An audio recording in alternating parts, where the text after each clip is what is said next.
O filho de um importante executivo, recém-chegado de uma viagem à Europa, se une a vários operários de uma companhia ferroviária e juntos eles realizam a primeira partida de futebol do Brasil, no clube que é um dos fundadores da Federação Paulista de Futebol e por onde passaram craques que defenderam algumas das principais seleções do mundo, incluindo o Brasil na Copa de 1970.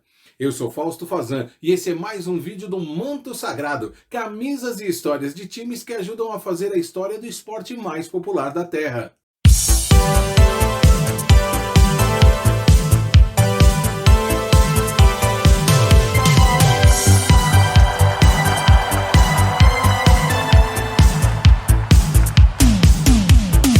John da Silva Miller era um importante diretor da São Paulo Railway Company Limited, a primeira companhia ferroviária do estado de São Paulo, que atuou entre 1867 e 1946.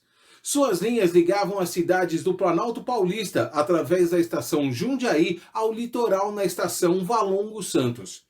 Seu filho, Charles Miller, ao voltar de uma viagem da Inglaterra, trouxe para o Brasil as primeiras bolas de futebol e outros objetos, como camisetas, um livro de regras e uma bomba para encher as bolas.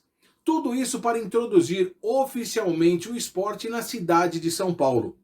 Foram então montadas duas equipes, a dos ingleses, funcionários da companhia de gás, contra a dos funcionários da São Paulo Railway, treinada por Miller, que também fazia parte do time.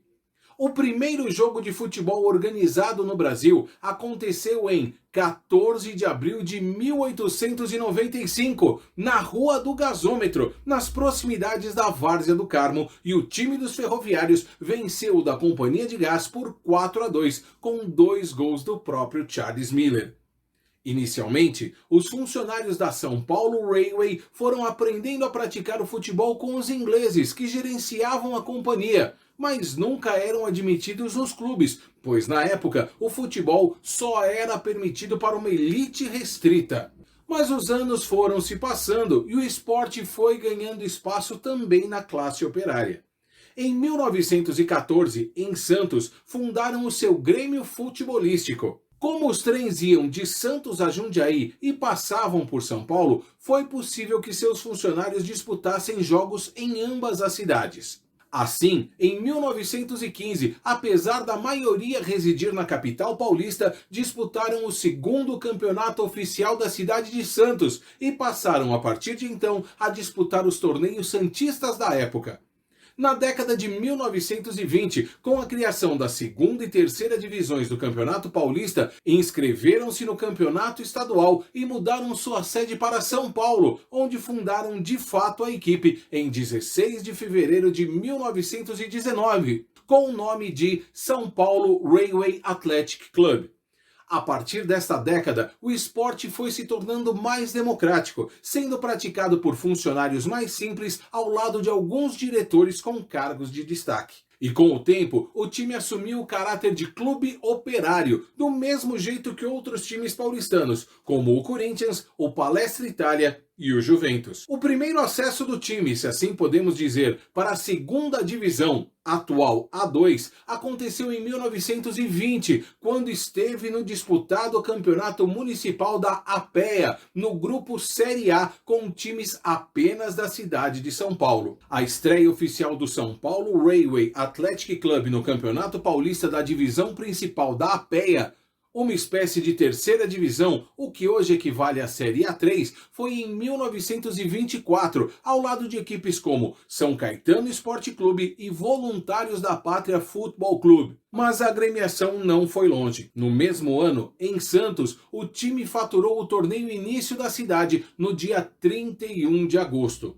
Já a estreia do clube na Segundona Paulista da APEA foi em 1926, jogando contra times como o Clube Atlético Albion, 1º de Maio Futebol Clube e o Flor do Belém Futebol Clube. Fez uma campanha pífia, conquistando apenas 3 vitórias e 14 derrotas em 18 jogos. O nono lugar na competição fez com que o time ficasse de fora das competições oficiais no ano seguinte, só retornando ao futebol em 1928, quando foi inserido na disputa da primeira divisão, série intermediária da Liga dos Amadores de Futebol, a LAF, que surgiu de uma cisão da APEA, o que seria hoje a atual Série A2. Esse torneio tinha o que era chamado de jogos dos primeiros quadros e dos segundos quadros. Jogando no seu quadro principal, o primeiro quadro não fez uma boa campanha, sendo eliminado no primeiro turno. Porém, a equipe secundária do segundo quadro conquistou o título. Neste mesmo ano, o São Paulo Railway disputou o Festival Esportivo no estádio Antônio Alonso, campo do Antártica Futebol Clube, conquistando o primeiro quadro e também participou do torneio eliminatório paulista de 1928, quando perdeu para o União Vasco da Gama Futebol Clube. Em 1929, se preparou muito para jogar o campeonato Primeira Divisão Série Intermediária da LAF e também não fez uma boa campanha.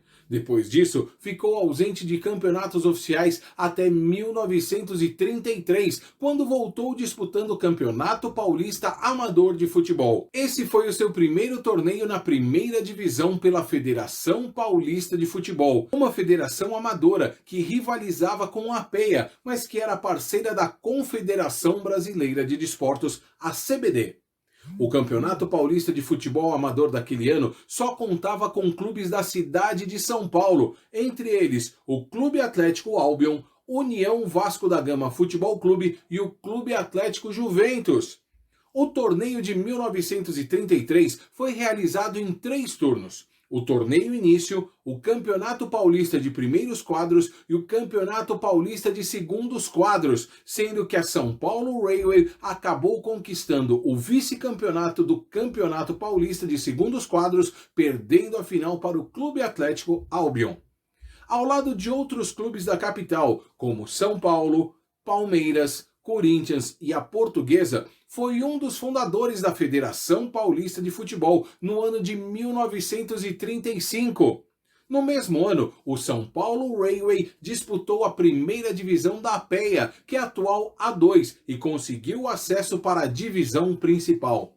No Campeonato Paulista da Elite de 1936, acabou ficando em 9º lugar com 15 pontos e em 1937, após repetir o 9º lugar, o São Paulo Railway faturou o Campeonato Paulista de segundos quadros, uma conquista considerada muito importante para a época. Com a disputa da Copa do Mundo em 1938, o Campeonato Paulista foi paralisado em abril.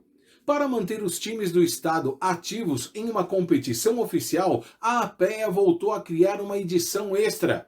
Ao lado de times como São Paulo, Santos, Portuguesa, Palestra Itália, Corinthians e Juventus, o São Paulo Railway acabou de forma árdua e guerreira na 3ª colocação, desbancando os campeões e perdendo apenas um jogo na semifinal para o Palestra Itália e ainda tornando ídolos os craques Carlos Leite e um dos artilheiros do Paulistão de 1945, o jogador Passarinho, que marcou 17 gols, a mesma marca de Servílio de Jesus do Corinthians. Até hoje, Passarinho é o único jogador do São Paulo Railway ou Nacional a atingir esse feito. Neste mesmo ano, o São Paulo Railway inaugura na rua Comendador de Souza o seu estádio, com um nome em homenagem a Nicolau Alayon, um antigo dirigente e entusiasta uruguaio do ferroviário.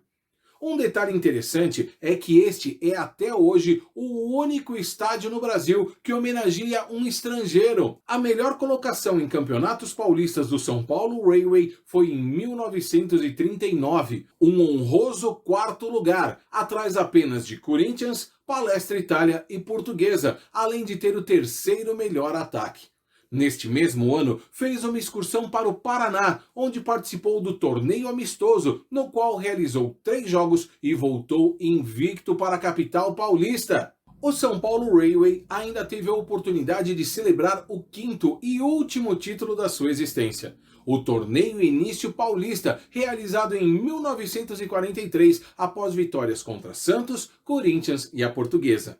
O torneio início era realizado para fazer a abertura oficial do Campeonato Paulista, em um único dia no Pacaembu, em jogos de 20 minutos em 2 tempos, e se não houvesse gols, era decidido por escanteios.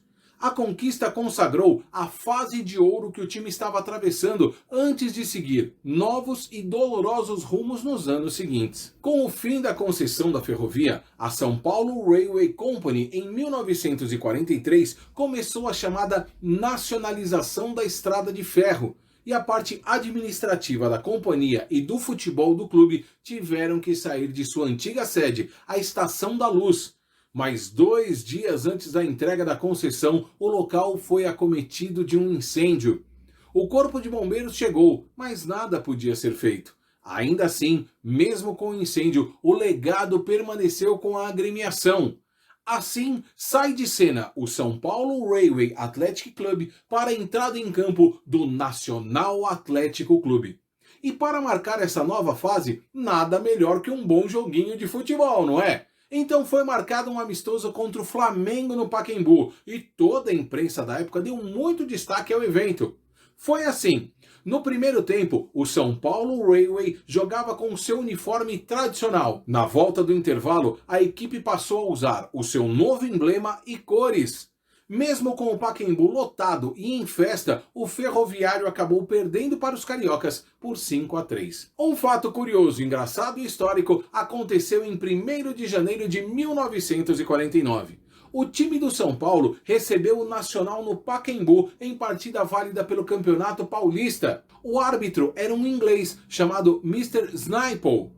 Ele acabou se tornando o primeiro árbitro artilheiro brasileiro, marcando 2 gols para a equipe do São Paulo, algo que acabou sendo descrito até na súmula. Você tá falando sério? Ih, rapaz. O Nacional se manteve na elite por quase 2 décadas, até 1953, quando, por 2 anos consecutivos, ficou fora das competições profissionais. O clube retornou às atividades em 1955, novamente na primeira divisão, onde permaneceu até 1959, quando foi rebaixado à segunda divisão e desde então nunca mais figurou na elite do estadual. Durante a disputa da segunda divisão do Paulistão de 1968, o Nacional, em um jogo válido pelo segundo turno da competição, foi até Jundiaí enfrentar a equipe da cidade, o Paulista. E mais um fato, no mínimo intrigante, aconteceu. Ao entrar no gramado, o clube da capital foi recebido com uma bomba jogada das arquibancadas pelos torcedores adversários. O artefato caiu perto dos jogadores do Nacional, que logo voltaram aos vestiários do estádio e solicitaram condições para disputar a partida. Mesmo após esperar 30 minutos e não querer retornar ao gramado devido à segurança da partida estar comprometida, o Nacional voltou e arrancou um empate contra o time da casa por 1-1. A partir dos anos 1970, o Nacional começou a deslanchar com a sua garotada, principalmente com a conquista da Copa São Paulo de Futebol Júnior, isso em 1972. Na decisão, vitória contra o Inter de Porto Alegre por 2-1. No caminho rumo ao título, desbancou equipes como Palmeiras, Bahia, Corinthians e São Paulo. Além da Copinha, outro torneio da categoria de Júniores muito importante no estado de São Paulo é o Campeonato Paulista de Júniores, que também é chamado de Sub-20, o qual o Nacional venceu 2 vezes, em 1982 e em 1983, firmando ainda mais o seu nome com o prestígio de revelar e conquistar muitos títulos nas categorias de base. Em 1988, a base do Nacional conquistou pela 2ª vez a Copa São Paulo de Futebol Júnior, dessa vez contra o América de São José do Rio Preto, com um placar de 3-0 no estádio da USP, confirmando ser uma verdadeira referência em trabalhos de base. Naquele ano, o artilheiro da competição foi Valdemir Aparecido Miguel, mais conhecido como Mil, que chegou a ter passagens por América do Rio de Janeiro, Fortaleza, Bragantino, Ituano e também Sinop no Mato Grosso. Lá no Sinop, ele foi colega do jovem goleiro Rogério Ceni.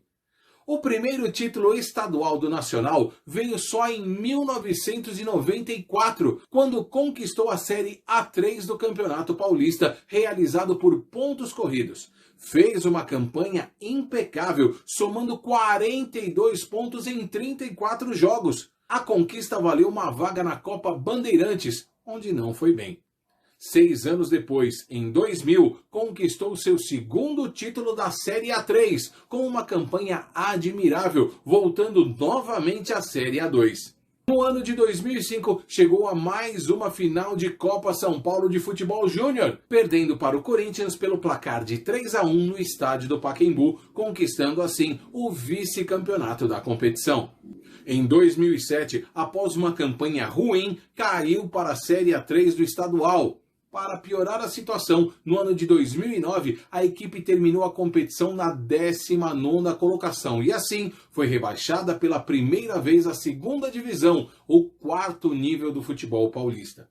Na segunda divisão do Campeonato Paulista de 2010, viveu a pior fase de toda a sua história centenária. O Nacional enfrentou muita dificuldade dentro e fora de campo.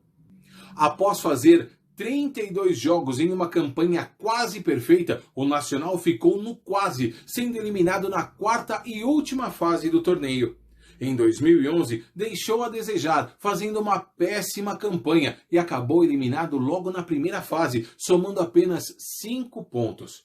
Já em 2012, com um começo impecável, foi líder do Grupo 5, depois do Grupo 12, mas foi eliminado na terceira fase por apenas 1 ponto de diferença para os líderes, o que acabou frustrando a sua torcida.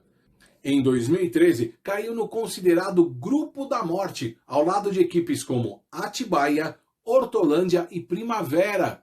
Foi eliminado ainda na primeira fase pela mesma diferença de apenas 1 ponto. Em 2014, o Nacional começou a disputa da segunda divisão do Campeonato Paulista sem muito trabalho no Grupo 6, ficando em primeiro lugar e invicto com uma diferença de 10 pontos para o segundo colocado. Na segunda fase, o time caiu em um dos piores grupos do campeonato, com Acisense, União São João e Atibaia, mas se classificou em terceiro lugar.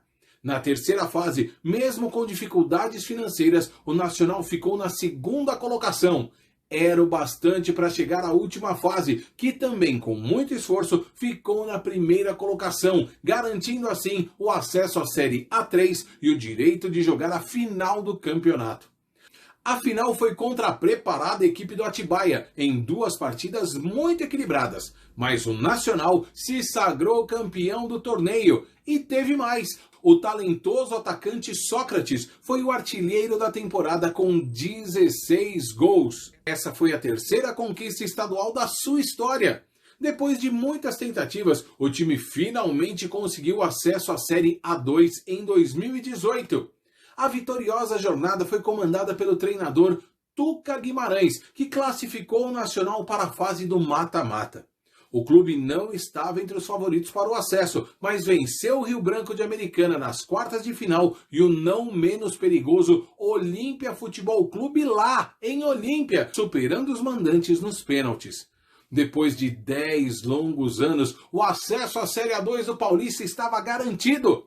A final foi contra a Inter de Limeira. Após perder em casa por 1-0, o Nacional reverteu a situação em Limeira e conquistou o título pelo placar de 2-0, fazendo também o artilheiro da competição, o atacante Léo Castro, com 11 gols. Em 2019, um ano antes de completar o seu centenário, não repetiu a boa campanha e caiu novamente para a Série A3. Nos anos seguintes, 2020 e 2021, terminou exatamente na mesma posição, 8º lugar. O Nacional sempre foi formador de jogadores. Por sua história centenária, passaram incontáveis atletas que fizeram a alegria e também a tristeza de várias torcidas, não só Brasil afora, mas literalmente mundo afora.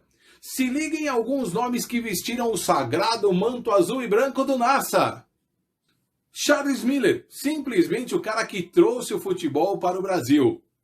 Deco, que brilhou jogando na Europa pelo Benfica, Porto, Barcelona e Chelsea, além de ser companheiro de Cristiano Ronaldo na seleção portuguesa.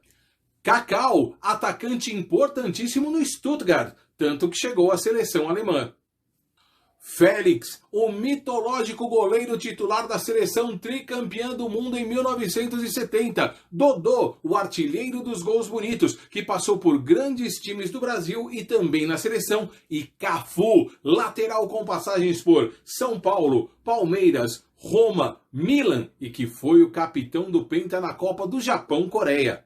Magrão, o Buffon do Nordeste, goleiro que fez história recentemente no Sport Recife. Jair Pisserni, Edu Bala, Romeu Cambalhota, Rubens Minelli, atacante que depois virou treinador de sucesso, canhoteiro e até Birubiru, o ídolo da Fiel, encerrou a sua carreira no NASA. Alguns ídolos inesquecíveis que fizeram história no clube. Mário Pissarra, o Passarinho, foi artilheiro de 1945. Além dele, Escobar, Celso, Dedão e Chico Preto são alguns dos principais jogadores da história do Nacional. Algumas camisas que fizeram parte da história do São Paulo Railway. Começamos com essa, bem simples, do ano de 1920. A camisa, que era de mangas longas, é inteira branca com a gola e os punhos azuis. O distintivo tem um formato de escudo na cor azul, com o fundo branco e as letras em vermelho. Os meiões eram azuis com duas faixas brancas. A bermuda é inteira branca. A próxima camisa já é mais elaborada e em 1936 desfilava pelos gramados. Ela é basicamente branca, mas no meio tem uma grossa faixa azul na horizontal e no meio dessa faixa azul um filete de cor vermelha chama muito a atenção. A gola e os punhos são inteiramente vermelhos. Os meiões são vermelhos, mas com uma pequena faixa branca e outra azul. O escudo agora é um círculo azul com fundo branco e as letras em vermelho. A bermuda também é inteiramente branca. Alguns anos depois, em 1941, a camisa mudou bastante. Ela deixa de ser branca para ser predominantemente azul, com uma grossa faixa horizontal vermelha no meio da camisa. A gola, os punhos e os meiões também são brancos. A bermuda continua branca. O distintivo volta a ter formato de escudo, só que no estilo gótico, com fundo vermelho e as letras em branco.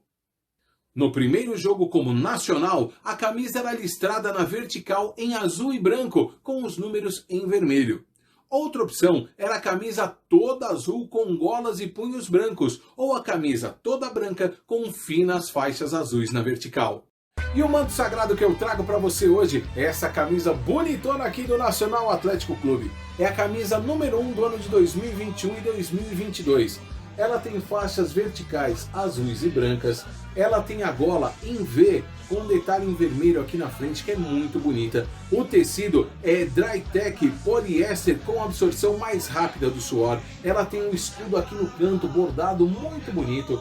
Ela tem aqui no ombro aquele tecido furadinho que a King Sports adora colocar porque ajuda na respiração dos atletas, tanto no ombro quanto na parte de trás. O número dessa camisa é vermelha e essa é mais uma camisa muito legal que a gente traz para você, contando a história de mais um time aqui no Manto Sagrado.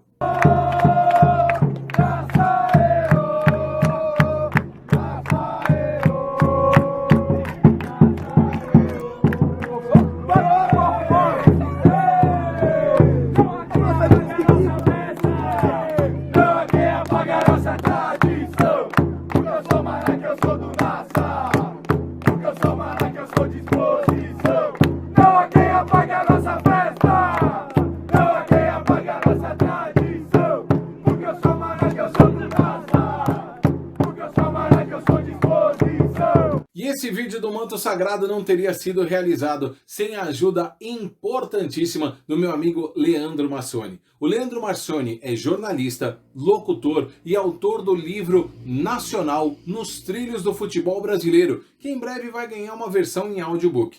Eu quero agradecer também ao pessoal da Biblioteca do Centro de Referência do Futebol Brasileiro, que fica localizada no Museu do Futebol lá no Pacaembu. e também ao pessoal do Nacional Atlético Clube, que nos proporcionou toda essa história registrada nos autos do futebol brasileiro. E outra pessoa que eu tenho que agradecer demais é o meu parceiro, meu amigo Isaac da King Sports. A King Sports é uma empresa que fabrica produtos de muita qualidade. Eles te ajudam a desenvolver a sua camiseta, o seu uniforme para o seu time de escola, para o seu time de faculdade, para o seu time de fim de semana, para o seu time de várzea. www.kingsports.com.br para você ter um material de qualidade de verdade para jogar o seu futebol no fim de semana. E esse foi mais um vídeo do Manto Sagrado, camisas e histórias de clubes que ajudam a escrever a história do esporte mais popular da Terra. Eu espero que você tenha gostado do vídeo, não esquece de se inscrever no canal, não esquece de dar like no vídeo, não esquece de compartilhar para todo mundo.